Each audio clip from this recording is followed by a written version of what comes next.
Jesus, Lord.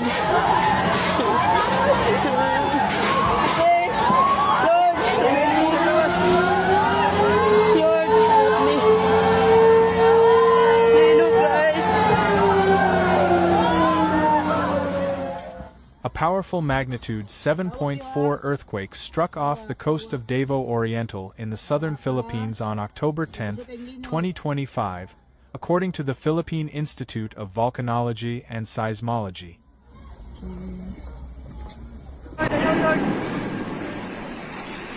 Lord. Help us, Lord. Lord.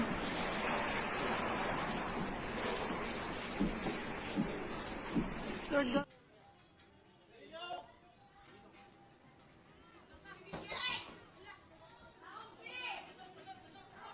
The tremor, which occurred at a depth of about 58 kilometers beneath the seabed, sent strong shaking across much of Mindanao, prompting tsunami warnings, widespread evacuations, and reports of structural damage in several cities.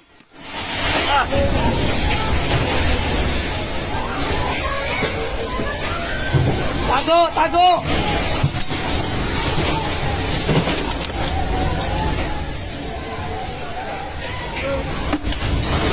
Lord, tama na, Lord! Lord! Tama na, Lord!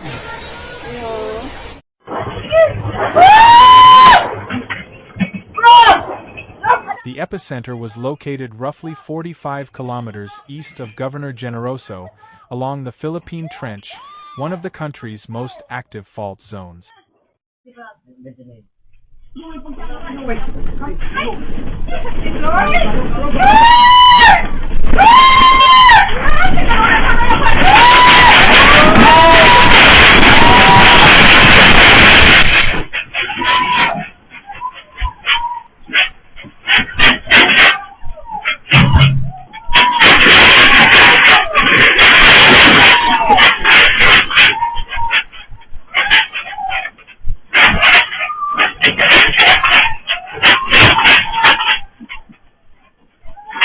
The earthquake was felt intensely in Davao City, General Santos, Surigao, and Cotabato, with residents fleeing homes, schools, and offices as buildings swayed violently. Power lines were seen sparking, ceiling panels fell, and alarms sounded throughout the region.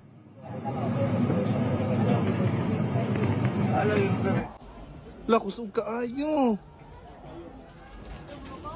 Wala ka, ma! Gawas mo, Che!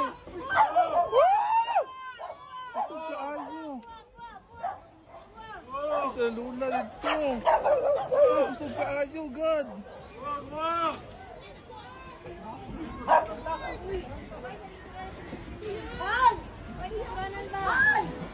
Witnesses described the shaking as the strongest in years, lasting for more than 30 seconds. Following the quake, authorities immediately issued a tsunami warning for coastal areas of Davao Oriental, Davao de Oro, Surigao del Sur, and Leyte, urging residents to evacuate to higher ground.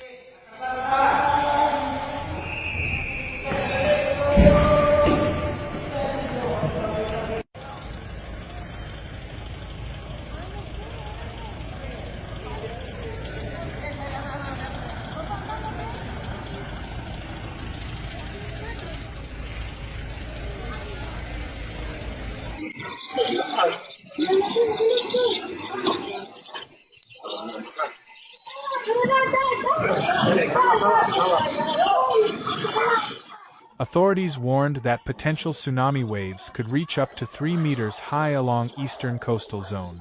The Pacific Tsunami Warning Center also confirmed that hazardous waves were possible not only for the southern Philippines but also for nearby countries such as Indonesia and Palau.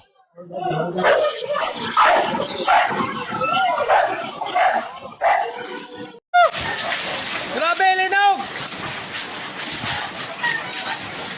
Grabe, pagkakusuga agad! Woo! Woo! Grabe!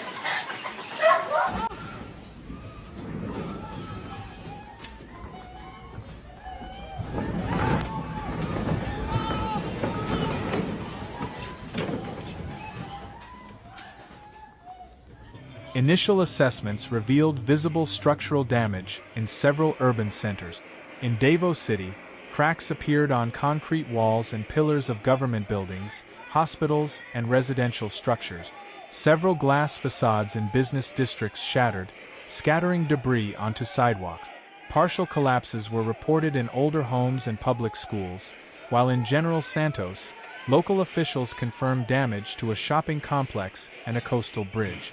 Portions of power lines toppled, causing blackouts across parts of Davao del Sur, South Cotabato, and Compostela Valley, while communication networks experienced temporary disruption.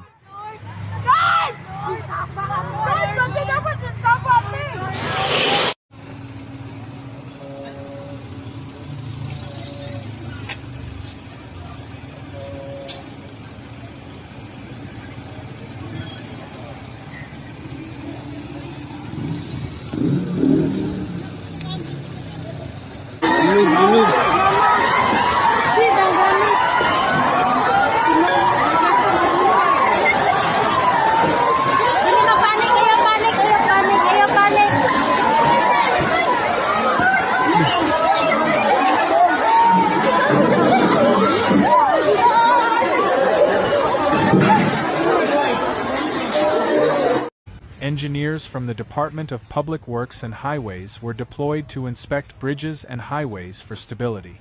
Surface fissures were reported along sections of the Davao, Tagum and Davao, Mati highways, forcing temporary traffic closures. Operations at Francisco Bangoy International Airport were briefly suspended as inspection teams checked for structural cracks on runways and terminal buildings before flights resumed later in the day.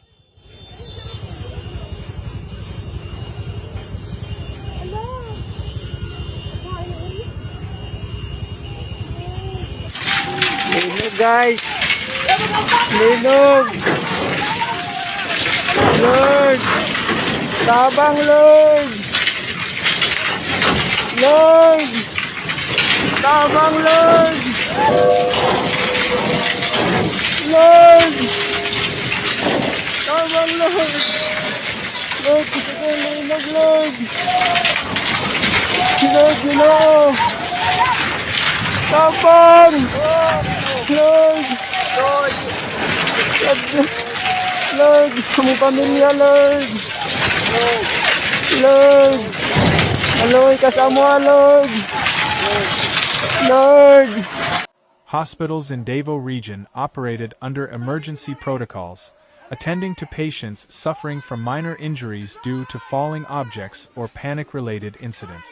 Medical staff also evacuated patients from upper floors as a safety measure during the strongest tremors. Local government units have begun setting up temporary shelters and evacuation centers for residents displaced by the quake and tsunami warnings.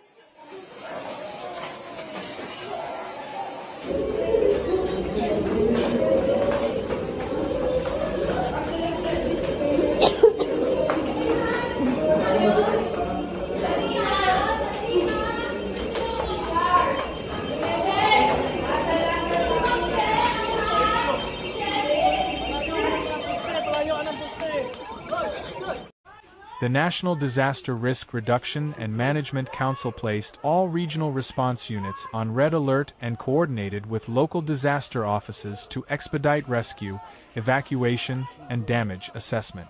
The Philippine Coast Guard and the Armed Forces of the Philippines have been deployed to assist in coastal evacuations and to monitor sea level changes.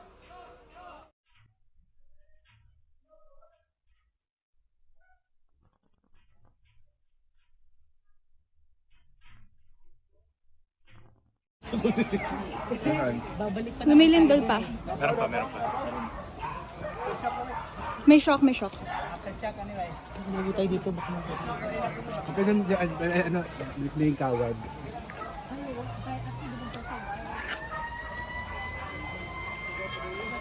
Several strong aftershocks, some exceeding magnitude 5, have already been recorded, further frightening residents.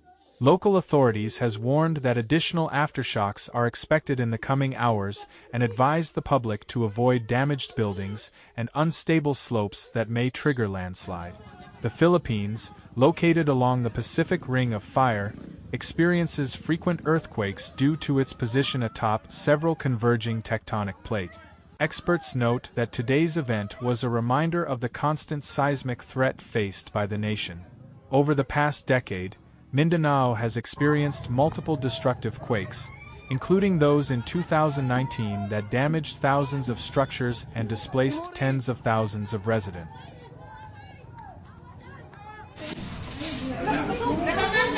Ma'am, gawas mo. Uy, kakusog. Ma'am, dali. Hala. Ma'am, dali mo, ma'am. Hala ka, Lord. Hala. In the wake of today's earthquake, government agencies have called for renewed efforts to strengthen building standards, improve public awareness, and enhance early warning systems. Seismologists emphasize that preparedness through regular evacuation drills, updated hazard maps, and resilient infrastructure is the key to reducing future casualties. Grabing linog, uy. Sugas linog. Lah. Grabe. Sakyanan, oh. Yug-yug. Lah. Patay yung building. Palayo ta, guys. For now, much of Davao and its neighboring provinces remain on alert as rescue teams, engineers, and volunteers work through the night. The next 24 hours will be critical as authorities assess the full scale of destruction, verify tsunami threats, and begin the process of recovery and rebuilding.